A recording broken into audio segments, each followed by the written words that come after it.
Okay, to go back over this, one of our most important areas to look at is budgeting. When we look at our budgets over successive years, we get to find patterns that show us where our shortfalls are, where we can improve, where our weaknesses are, what threats that we're likely to have. It lets us see what we need to do to adapt, what changes we need to make to be able to not have any kind of pitfalls the next year, or to avoid any that could develop. Those assessments and those budgets start helping us develop the preventative plans that allow us to accomplish what we need to. You know, when we develop these plans that help us prevent an error from happening,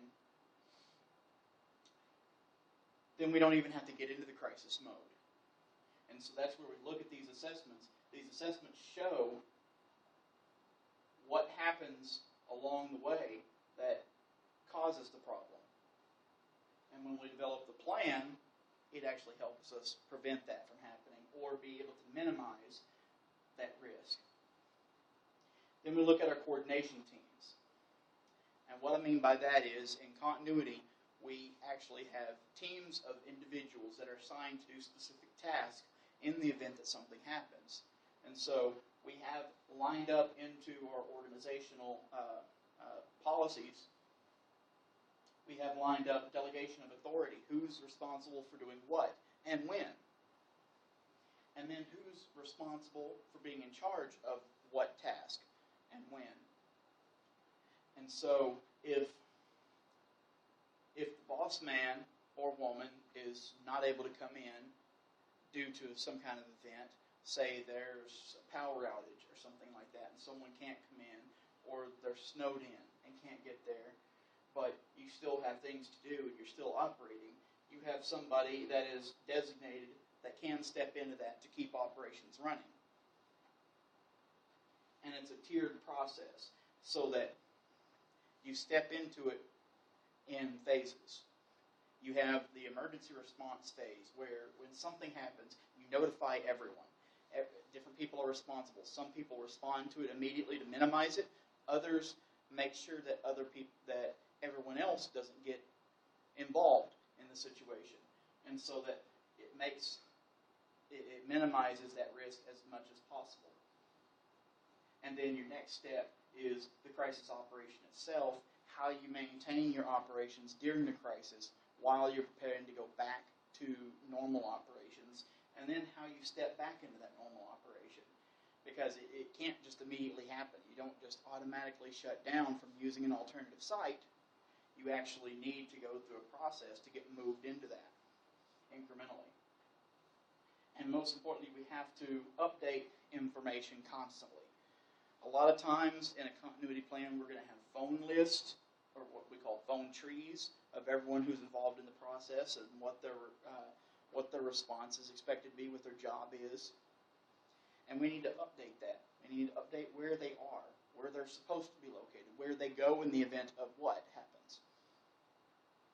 And we need to constantly be upgrading that because things change. And a lot of times, from what I've seen from some of these SOPs, is that they haven't changed over time. I would get one answer on responses, and I would look at the SOP, and it had not been changed for years. And it doesn't meet the current practice. You know, it shows a policy the way it's supposed to be done, but it doesn't meet the current practice because the practice has evolved and the policy hasn't. But we need to be updating everything within our paperwork, within our system, constantly. And the local investigation, again, we found the prison project had very poor communication with us here at ASP. We had very poor management, that they don't have anybody to watch the inmates, they don't have anybody to keep them on track, and they just move inmates at random for any reason. You know, it has very limited range, it can only do so much. This program here in Arkansas, it produces a lot. You know, we produced 41, last year they produced 41 original transcriptions, but, you know, and they only had 6 people, so that's a really good ratio, but we still do not meet our need within the state. We have to get that quota.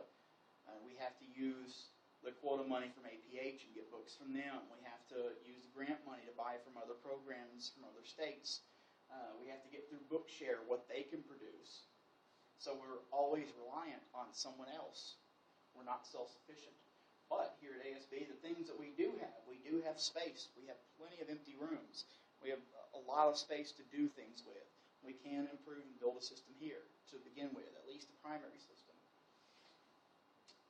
We have some of the equipment here, and it would be a good start. It's already being used. We don't want to take it away from what it's doing now, but it could be the foundation for what we need, and we have the access to get new equipment. And we have the leadership. We have people here that are willing to learn, that are willing to be trained for it. And we have plenty of people who are willing to come into the organization and learn and take over the reins for this kind of project. Because we have a possible workforce here that includes a very large number of highly dedicated individuals, we have retirees who are looking for something to do, looking for a way to give back to the community without having any requirement on them. You know, we have someone who they've worked for 40 years or 20 or 30 or 15 or whatever, and they don't work any longer. But they don't want to just be sitting at home, but they don't want to be doing anything really heavy, and they don't want to be required to come in all the time. This would be something great that they can give 4 hours a week to, or 4 hours every other week, and they can learn. They go through the process, they get certified, and they can do a little bit of it. We standardize the process so that everyone does the same thing. They're expected to do it the same way. One person can do a certain amount of work, and someone else can pick up right after them at a stopping point. They can pick up right after them and continue on. We also have veterans. Many returning displaced veterans that have returned or are returning from combat tours that are highly passionate about serving the state and serving the country. And, you know, many of these people end up having to go to law enforcement, fire service, medical service, things like that, and those jobs are limited. And there's a lot of competition in those. And a lot of these soldiers and Marines and sailors and airmen are unable to do that. You know, a lot of them, they may have debt and they can't get on the police department. But they have the ability to do it. You know, everyone in the military is expected to have a GED or a high school diploma. So they have the minimal education required to do this. So they can step up into it. And many of them are very high tech now. You know, we have captains and sergeants that are running around in Afghanistan with high-tech cameras that record their entire mission so that they can do debriefings later. You know, so we understand the technology. We can learn it. But not a lot of our skills, not a lot of our veteran skills can be easily transferred into civilian work. This would be an opportunity to find veterans who would be willing to volunteer for a while to get the skill, get the certification, and work for a while and get the experience and make it into a marketable skill that they have to fall back on as something that can earn them a career even. And even though the economy is better, it is improving, our unemployment has gone down significantly, we still have many displaced workers in the state, and we will continue to have, but many of those are educated or being educated and are highly competent, and this will be a place that they could learn a very valuable skill, again, just like the veterans, to have something to fall back on.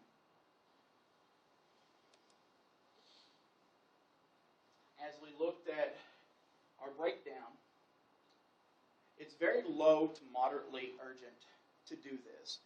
This is something that is not pressing, though we have the need. We're meeting the needs by ordering out of state and things, but we want to improve that. But it's not necessarily something that has to be done overnight. It's something we can build into slowly over time. So it's going to be a reduced urgency. But the timeliness is that if we want to get it done, now's the time to start, because it is going to be a very long process. It's going to be something that will take 5 to 10 years to become successful and sustainable. It'll be something that we have to build in an incremental phasing in process, something that will start with the grassroots, building up consensus, building up interest in the community, get people passionate about it, get people interested in developing this program. Then we have the cost. I've estimated, according to my studies, that it will be, for us, approximately $200,000 for full implementation, for the first layout money to get it off the ground and running. And that would be including the cost of staff and equipment, because we would have to have, as I was looking, it would be best if we had 2 to 3. Most programs that have started out, from what I've looked at case studies of these organizations that have started out and have been successful and have been building and evolving, they started out with 2 or 3 certified transcribers who became mentors to volunteers, other people, and taught them how to do the certifications. They got them certified and got them experienced and started building the program bigger from that initial couple of people. And to do that, the staff would be, the larger portion of that, and the equipment. But the staff, the best way that we can go about it is to make them state employees. And approximately, if you look at what a transcriber makes nationally on a per-page rate, if we wanted to pay them as state employees, we'd be looking at a $30,000 to $40,000 a year salary plus state benefits. And then when you add that together with the equipment, that makes it about the $200,000. The feasibility is that this is moderate to high possibility that we can get this to work. It's something we have the drive for, we have the need for, and we have the will. And people within our state like to build and like to improve, and we like to prove ourselves to others. And this is a way that we can improve ourselves as growing and cutting edge, is to develop the program and to follow in the footsteps of some of these other successful programs, and that we're actually not having to rely on other people and we're becoming more self-sufficient.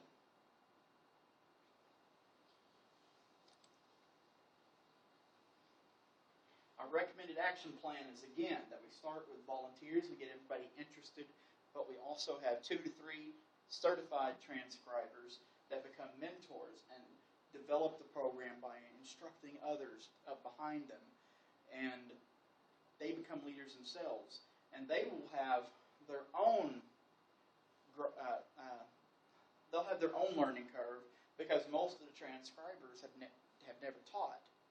So this will be an area for them to develop into leaders, because while they're teaching, they're also learning about teaching, and they're learning more about the Braille literacy. To learn something, you know how to do it, you understand it, but you have to understand it on a completely different level to be able to instruct it to other people. And that's where the certified mentors, they know how to do it, and they would have the capacity to teach, but it would be something that they start building it up with the other volunteers, and they learn themselves and continue to develop themselves in their own core competencies.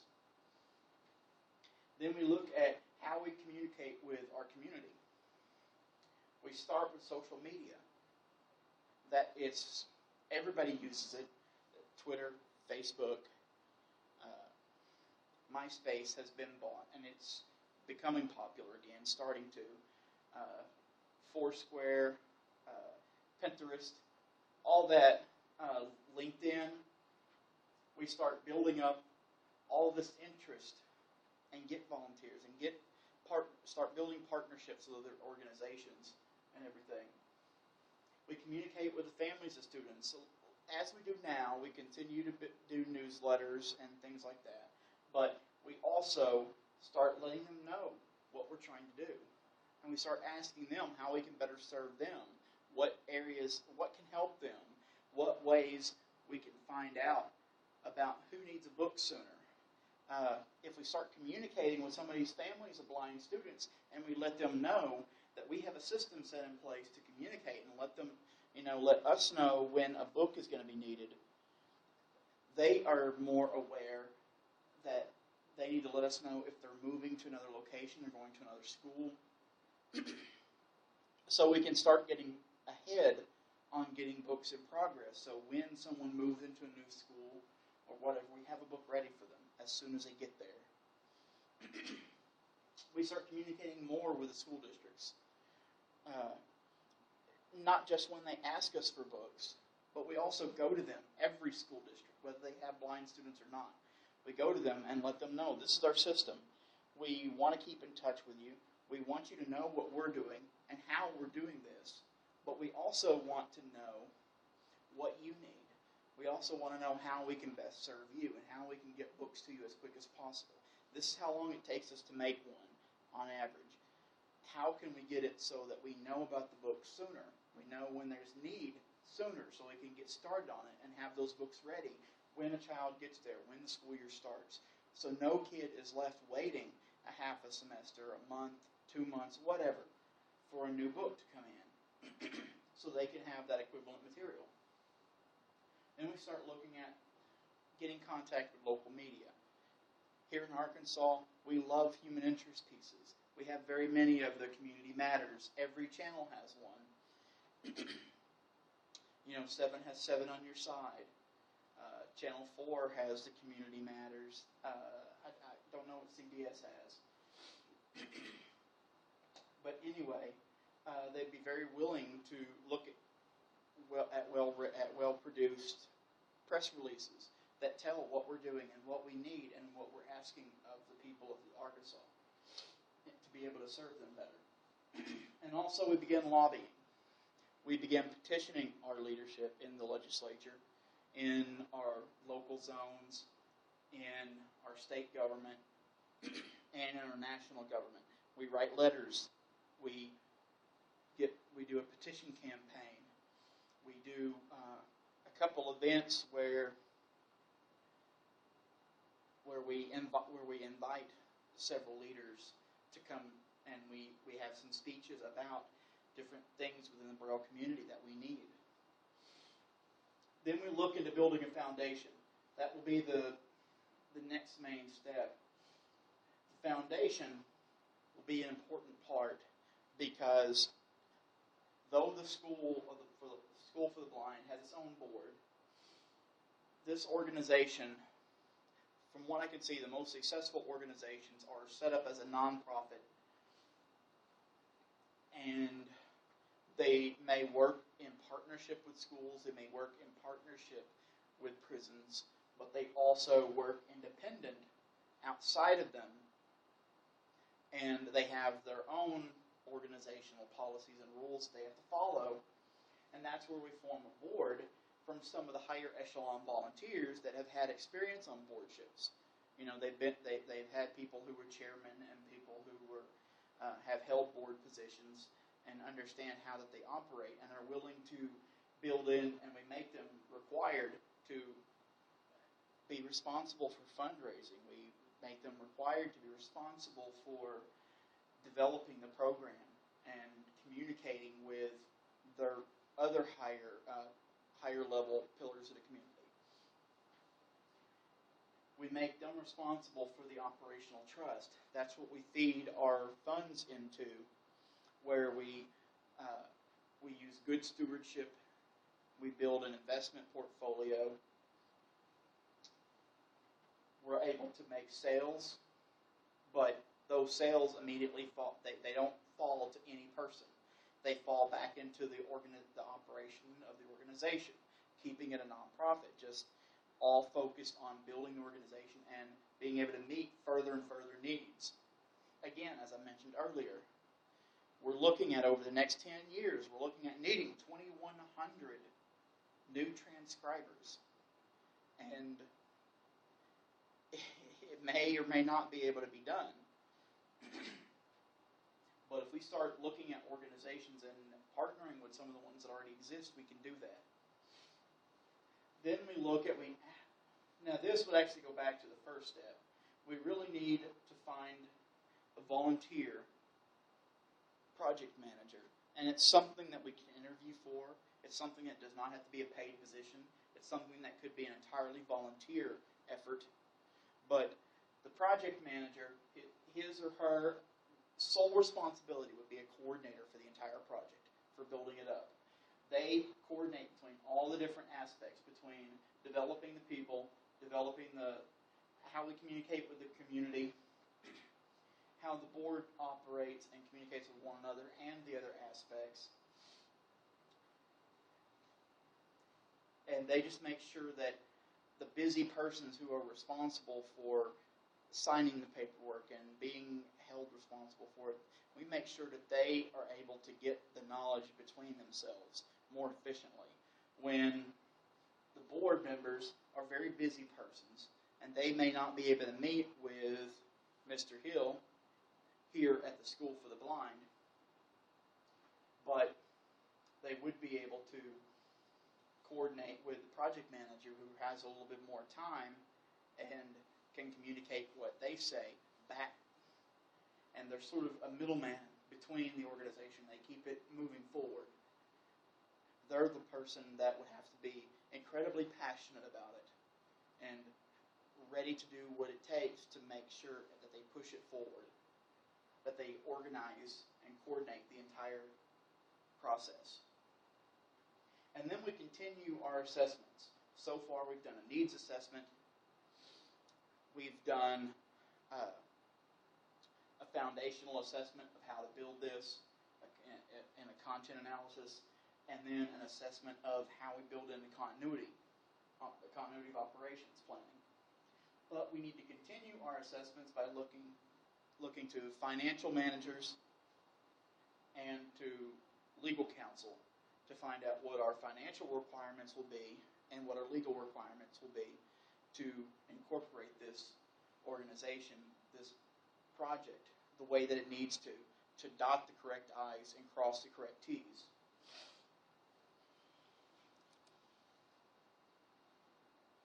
But this is something that is highly possible. It's something we can definitely accomplish. And it's something that we have the will and the talent and the ability to do. Are there any questions? Thank you all for your time.